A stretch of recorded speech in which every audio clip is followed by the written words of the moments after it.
నమస్తే, welcome to Leo. మనతో ఉన్నారు పొలిటికల్ అనలిస్ట్ శ్రీలీల గారు. నమస్తే అండి. నమస్తే అండి. అసెంబ్లీకి సంబంధించి వైఎస్ జగన్మోహన్ రెడ్డి గారు చాలా క్లారిటీగా చెప్పారు, మేము అసెంబ్లీకి ఇక్కడ రాము అని చెప్పేసి. కానీ వాస్తవానికి వాళ్ళు గవర్నర్ గారి సభకి వెళ్ళి అక్కడ అటెండెన్స్ పడిపోయింది, మాకు 60 రోజులకు సంబంధించిన కౌంట్ డౌన్ ఇంకా తీరిపోయింది, మళ్ళీ 60 రోజుల సంగతి కదా మనం చూసుకుందాం అన్నట్టు ఏమో తెలియదు. కానీ మొత్తానికి అయితే ఆయన అసెంబ్లీకి రానున్నారు. కానీ కౌన్సిల్ మెంబర్స్ ని కూడా కూర్చోబెట్టిన ఆయన భేటీ ఏదైతే ఉందో, మీరు కౌన్సిల్లో కూడా ఎక్కువసేపు ఉండొద్దు, అనవసరంగా మీరు ఇరుక్కొని నన్ను కూడా ఇరికిస్తారు కాబట్టి అక్కడ కూడా ఎక్కువసేపు ఉండొద్దు, ఏదో ఒకటి మాట్లాడండి, లేదా వాళ్ళు మాట్లాడుతున్నప్పుడు గోల చేయండి, ఎమ్మటే వాకౌట్ అని బయటకు వచ్చేయండి అని చెప్పేసి అన్నటువంటి ఒక మాటలు కూడా మనం చూస్తూ వస్తున్నాం. అయితే దీనికి సంబంధించి ఉర్సాకి కూడా మీరు ఏదైతే రూపాయికే ఇచ్చారా ఏదైతే భూములు అని చెప్పేసి వరద కళ్యాణి గారు అడిగినప్పుడు ఆయన ఒకటే ఒక మాట అన్నారు, మేడం ఆ మాట అన్నారు కదా, మేము ఇచ్చింది ఈ 5 కంపెనీలకు మాత్రమే, ఈ 5 కంపెనీలు కాకుండా ఉర్సాకి ఇచ్చినట్టు నాకు ఆధారాలు చూపిస్తే ఖచ్చితంగా మీరు చెప్పింది నేను చేస్తా అని చెప్పేసి లోకేష్ గారి సవాల్ కావచ్చు. ఇవి ఒక్కటే కాదు, నిజంగా కౌన్సిల్లో దద్దరిల్లిపోయేలాగా లోకేష్ గారి యొక్క ప్రసంగాలు కావచ్చు, లోకేష్ గారి యొక్క ఆన్సర్స్ మాత్రం చాలా తీటుకున్నాయని చెప్పేసి, నిజంగా తండ్రికి మించిన కొడుకు అని చెప్పేసి కౌన్సిల్లో ఎలా నిరూపిస్తున్నాడు అని చెప్పేసి ఇప్పుడు వైసీపీ వాళ్ళు కూడా చర్చించుకుంటున్నారంట.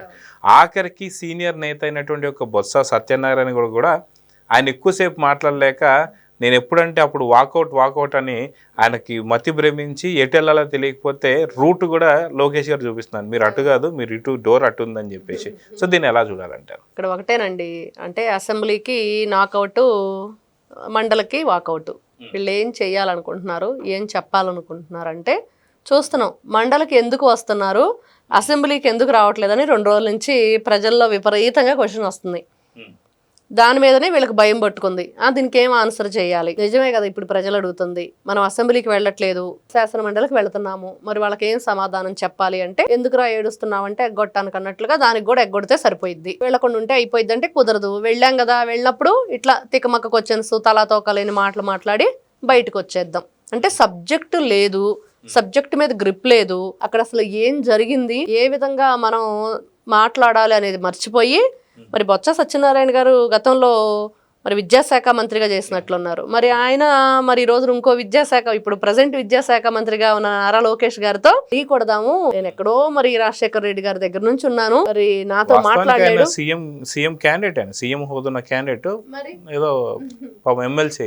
ఎందుకంటే అండి, నిజంగా సహవాస దోషం అని, మనిషితో మనం ఏ విధంగా నడుస్తున్నాం అనేది మన భవిష్యత్తు ఆ విధంగానే ఉండిద్ది. జగన్మోహన్ రెడ్డి గారితో ఉంటే ఇలానే ఉండిద్ది. మరి ఇలాంటి ఇప్పుడు అక్కడ జరిగింది మీరు అంటున్నట్లుగా, ఫస్ట్ ఒకటైతే కంపెనీలకు సంబంధించి వరూది కళ్యాణ్ గారు మాట్లాడింది, దానికి నారా లోకేష్ గారు ఎలాంటి సమాధానం విన్నాము, ఆధారాలు చూపెట్టమన్నారు. మీరు 5 కంపెనీలు అన్నారు, 6వ కంపెనీకి ప్రూఫ్స్ చూపించండి అంటే వాళ్ళు ఎక్కడ కూడా చూపెట్టలేని పరిస్థితి. మరి బొత్స సత్యనారాయణ గారి విషయానికి వచ్చేటప్పటికి స్కూల్స్ విషయాన్ని తీసుకొచ్చారు. అసలు ఆయనకు నాలెడ్జ్ ఉందో లేదో తెలియదు, కానీ ఆయనకి అప్పుడు మరి విద్యాశాఖ మంత్రిగా ఎలా ఇచ్చారో కూడా తెలియదు. ఈ రోజున మనం ఏదైనా స్కూల్స్కి వాళ్ళు 10th రికగ్నేషన్ ఉండాలి అంటే ప్రభుత్వం నుంచే రావాలి. ప్రైవేట్ స్కూల్స్ కి వాళ్ళు ఈ రోజున శ్రీ చైతన్య మరి నారాయణ గురించి మాట్లాడుతున్నాడు, వాళ్ళు కూడా సిబిఎస్ఈ సిలబస్ ప్రవేశం ఎప్పటి నుంచో ఉంది, ఈ రోజు కొత్తగా ఉండేదే ఉంది. వాళ్ళు టెక్నో వాడతారు, స్టేట్ వాడతారు, మరి సిబిఎస్ఈ ఉంటుంది, అన్ని రకాలు అన్నీ ఉంటాయి, ఒలింపియాడ్ ఉంటుంది, అన్నీ ఉంటాయి. మరి ఈయన కొత్తగా వచ్చేసి సిబిఎస్ఈ వాళ్ళు యూజ్ చేసుకుంటున్నారు,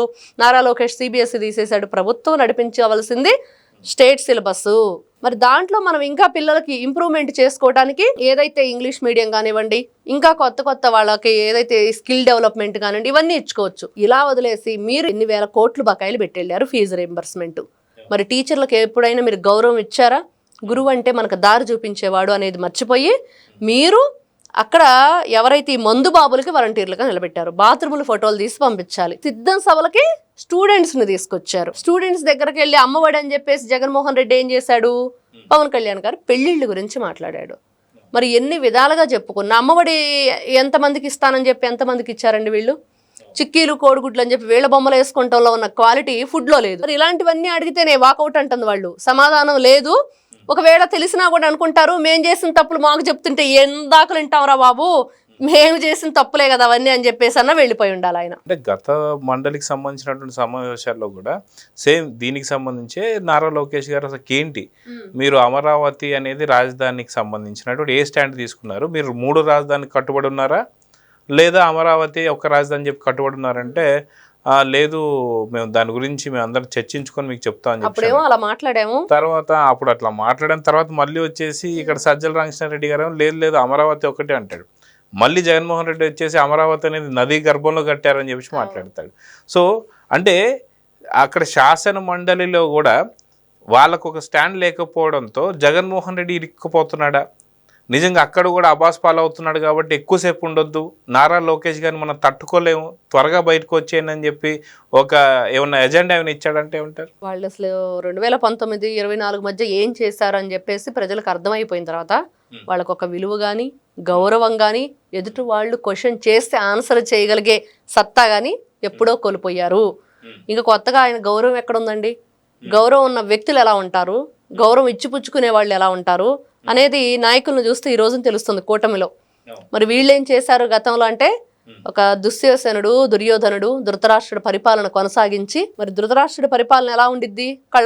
కళ్ళు లేని వ్యక్తి అలా చేశాడు జగన్మోహన్ రెడ్డి, రాష్ట్రాన్ని అంధకారంలోకి నెట్టేశాడు. మరి ఇట్లాంటి వ్యక్తులు దేన్నైనా ఎదుర్కో ఈ రోజున ఏదైతే వీళ్ళు పప్పు అన్నారో ఆ మనిషి నిప్పు కణికలాగా ఎదురు పడుతుంటే ఆ వేడికి తట్టుకోలేకపోతున్నారు అనేది మాత్రం క్లియర్ గా అర్థమవుతుంది. మరి ఇంకా గాలి వీచే కొద్దీ అది ఎలా ఉండిద్దండి? ఇంకా ఫైర్ ఎక్కువైపోతా ఉండిద్ది, దాంట్లోంచి ఆ స్పార్క్స్ వస్తా ఉంటాయి. మరి వీళ్ళు ఈ రోజున ఇష్టానుసారంగా రెచ్చిపోతూ ఉంటే అంబటి రాంబాబుని సపోర్ట్ చేస్తాడేంటండి బొత్స సత్యనారాయణ గారు? ఇన్ని రోజుల నుంచి ఆయన సీనియారిటీ ఉంది, కొంచెం ఆచితూచి మాట్లాడతాడేమో అనుకుంటే అది కూడా పోయింది. ఈ రోజుతో బయటకు వచ్చి ప్రెస్ మీట్ పెట్టి చిన్న మాటలు 2 అన్నాడు. చిన్న మాటలే కదని జగన్మోహన్ రెడ్డి. ఎవరమ్మని ఎవరు మాట్లాడారు అక్కడ చెప్పమనండి లకారాలు? ఏదైతే అంబటి రాంబాబు లకారాలు మాట్లాడిన తర్వాత అంబటి రాంబాబు వాళ్ళ అమ్మని ఎవరన్నారు? ఉంటే ప్రూఫ్స్ చూపించవచ్చు కదా వీళ్ళు. తల్లి ఎవరికైనా తల్లి. ఈ రోజు లోకేష్ గారు అదే మాట్లాడారు, తల్లి ఎవరికైనా తల్లే, ప్రతి మహిళని మేము గౌరవిస్తాం, ఖచ్చితంగా ప్రతి మహిళకి గౌరవం అందేలా మేము చూస్తాం అని చెప్పారు. మరి భారతిరెడ్డి గారి విషయంలో అది నెరవేర్చారా లేదా? మరి అమరావతి మహిళల పట్ల మీరేం చేశారు? మీ ఛానల్లో మరి ఒక పనికిమాలిన యదవలను కూర్చోబెట్టి అమరావతి వేశ్యల రాజధాని అనిపించారు. మరి అప్పుడేమైంది? మీకు సొంత నిన్ను నవమాసాలు మోసి కనిపించిన తల్లికే దిక్కులేదు. విజయలక్ష్మి గారిని ఏ విధంగా మాట్లాడిచ్చారో తెలుసు. నీ తోడబుట్టిన చెల్లెల్ని మీరు ఏ విధంగా మాట్లాడిచ్చారో తెలుసు. అప్పుడు ఈ బొత్స సత్యనారాయణ గారు మరి ఆ రోజున ఎందుకు చెప్పలేదు ఇది తప్పమ్మా, ఇలా చెయ్యకూడదు, మరి మహిళల పట్ల మనం గౌరవంగా ఉండాలి, రాజకీయంగా ఉంటే రాజకీయంగానే చూసుకోవాలి, ఇంట్లో మహిళల పట్ల, వాళ్ళ పిల్లల పట్ల, ఆడపిల్లల పట్ల మనం అనుచితంగా వ్యాఖ్యలు చేయకూడదని ఆ రోజున మాట్లాడొచ్చు కదా? కాబట్టి కుక్క కాటుకు చెప్పు దెబ్బ అన్నట్లుగా పిచ్చి పిచ్చి మాటలు మాట్లాడితే తోలు తీస్తారు, ఖచ్చితంగా మీకు పనిష్మెంట్ ఉంటుంది అనేది ఈ రోజున అంబటి రాంబాబు విషయంలో వదిలిపెట్టరు. ఎవ్వరు వదిలిపెట్టవండి. ఈ రోజున లోకేష్ గారు ఆ మాట అన్నారని కాదు కానీ మహిళలు ఎవరో కూడా మనకు ఆత్మాభిమానం ఉంటుంది, ఒక గౌరవం ఉంటుంది. మరి ఆ గౌరవాన్ని ఎవరైనా సరే ఇలా కాలు రాస్తారంటే ఎలా ఒప్పుకుంటారు? నాయకుడిని అంటే అసలు ఎలా ఒప్పుకుంటారు? మరి అలాంటిది ఖచ్చితంగా వీళ్ళు ఏదైతే ఇట్లాంటి పిచ్చి పిచ్చి మాటలు మాట్లాడుతున్నారో దీనికి మాత్రం పనిష్మెంట్ ఉంటుంది, ఎవరు కూడా వదిలిపెట్టరు. అంబటి రాంబాబు బయటకు వచ్చేది లేదు అనేది మాత్రం మహిళలందరూ గట్టిగా చెప్తున్నారు. అయితే జగన్మోహన్ రెడ్డి గారు అటు అసెంబ్లీకి సంబంధించినటువంటి ఒక మెంబర్స్ కావచ్చు, కౌన్సిల్ మెంబర్స్ అందరిని కూర్చోబెట్టి భేటీ పెట్టి లేదు మేము ఇంకా అసెంబ్లీకి రావట్లేదు అని చెప్పి చెప్పడం, ఎందుకంటే ప్రతిపక్ష హోదా ఇవ్వడం లేదు, మా గొంతు నొక్కేశారు తొక్కేశారు అని చెప్పి మాట్లాడుతున్నారు కాబట్టి ఆయన పక్కన పెడితే శాసన మండలి కూడా ఎక్కువ రోజులు జరగదు, వీళ్ళు కూడా ఏదో ఒక విషయం తీసుకొని మేము ఇక్కడ నుంచి కంప్లీట్గా బాయ్కాట్ చేస్తామని చెప్పి అనే రోజులు దగ్గరలో ఉన్నాయని చెప్పేసి అయితే కొంత చర్చలు వస్తున్నాయి. అంటే దీన్ని భయపడి పారిపోవడం అని చెప్పేసి అని నారా లోకేష్ గారు చెప్తున్నారు. ఎలా? అంతే, భయపడి పారిపోవటమే. సమాధానం ఎక్కడి నుంచి వస్తుందండి? ఏం చేశారని వస్తుంది. ఈ రోజున మనం ఇంతకు ముందు చెప్పుకున్నవన్నీ కూడా వాళ్ళు అధికారంలో ఉన్నప్పుడు చేసిన అరాచకాలు. ఎక్కడా కూడా ఒక అభివృద్ధి లేదు, మహిళల పట్ల గౌరవం లేదు, పిల్లల పట్ల బాధ్యత లేదు, రాష్ట్రం అభివృద్ధి కోసం మనం ఏం చేద్దామనే తపన లేదు. మరి అట్లాంటి వాళ్ళకి ఏం చెప్పాలి? ఏమని వాళ్ళు ఎదుర్కొంటారు? వచ్చి ఏదైనా ఒక సమాధానం చెప్పాలంటే దాని పట్ల పూర్తి అవగాహన ఉండాలి, ఆలోచన జ్ఞానం ఉండాలి. మరి రాష్ట్రం పట్ల ఫస్ట్ గౌరవం, మరి రాష్ట్ర అభివృద్ధి చేసుకోవాలనే ఆలోచన వీళ్ళకు ఉండాలి. అవేమీ లేకుండా మేము దోచుకోవటానికి, దాచుకోవటానికి, పంచుకోవటానికి, అందరినీ మోసం చేయడానికి మాత్రమే అధికారంలో రావాలి అనుకునే వాళ్ళ పరిస్థితి ఈ రోజున 151 నుంచి 11కి పరిమితం చేశారు ప్రజలు. నిన్న ప్లకార్డ్ పట్టుకొని తిరుగుతున్నాడు కదా జగన్మోహన్ రెడ్డి గారు, పార్టీ జెండా, పార్టీ రంగులతోటి. మరి కాబట్టి ఖచ్చితంగా వీళ్ళు భయపడటమే, అందులో ఎటువంటి సందేహము లేదు. భయం ఎవరికి వస్తుందండి? తప్పు చేసిన వాళ్ళకి వస్తుంది భయం. మరి ఎందుకంటే 53 రోజులు మీరు నారా చంద్రబాబు నాయుడు గారిని ఆ వయసులో అంత పెద్ద ఆయన రాజమండ్రి సెంట్రల్ జైల్లో పెడితే ఎంత తట్టుకొని ఉన్నారు? దానికేంటి? న్యాయంగా, ధర్మంగా నేను ఉన్నాను అనే నమ్మకం, అదే వాళ్ళని ఎంత దూరమైనా నడిపిస్తుంది. అంత ఇదిగా స్ట్రాంగ్గా ఉండటానికి కారణం అవుతుంది. మరి అవేవి వీళ్ళకి లేవు, ఏ కోసైనా లేవు. కనీసం మనం భూతద్దం పెట్టి వెతికినా కూడా వీళ్ళల్లో కనిపించవు. ఈ రోజున లోకేష్ గారిని చూస్తే అమ్మో పప్పు అని ఏడిపించామే, ఇప్పుడు వెళ్ళి ఏం సమాధానం చెప్పాలనే భయం.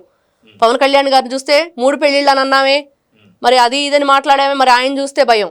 మరి నారా చంద్రబాబు నాయుడు గారిని చూస్తే అమ్మో నీ వయసు అంతా ఇంత అని చెప్పేసి మాట్లాడాం. మరి ఆయనేమో 75 ఏళ్ళ వయసు వచ్చినా కూడా ఈ రోజున సీఎంగా కూర్చొని రాష్ట్రాన్ని ఏ విధంగా పరిపాలిస్తున్నాడో చూస్తున్నాం. ఆయన చూస్తే శాసనసభలో ఆయన ఆ రోజు అవమానించావు, ఈ రోజు ఏ మొహం పెట్టుకొని. ఈ రోజున వాళ్ళకి చేసిన తప్పులన్నీ గుర్తుకొస్తున్నాయి, ఏం చెయ్యాలో అర్థం కాక ఉక్కిరి బిక్కిరి అయిపోయి. ఈ రోజున మనకి నారా చంద్రబాబు నాయుడు గారిని చూస్తే ఏం గుర్తొస్తుంది? ఆయన పట్టుదల, దీక్ష, విజనరీ లీడర్ అని గుర్తొస్తుంది. నారా లోకేష్ గారు ఏదైతే రాళ్ళు తగిలినాయి అదే రాళ్ళని పునాదులుగా వేసుకుని ఎదిగాడని గుర్తొస్తుంది. కానీ వాళ్ళకు గుర్తొచ్చేవన్నీ కూడా ఇవి: భయం, ఆందోళన, ఆ మాటలన్నీ గుర్తొస్తున్నాయి. అదే మాట రేపు మనల్ని ఏదన్నా అడిగితే ఇదిగో ఇప్పుడు బొత్స సత్యనారాయణ లాగా బయటికి పరిగెత్తాలి, అసలు వెళ్లకుండా ఉంటే మొహాలు చూపించడమే దండగా అన్నట్లుగా వాళ్ళకు ఒక భయం ఉంది. ఆ భయమే వాళ్ళని రానివ్వకుండా చేస్తుంది. వాళ్ళు చేసిన తప్పు ఒప్పుకోలేరు అలా అని చెప్పి ధైర్యంగా వచ్చి అక్కడ నిలబడను లేరు.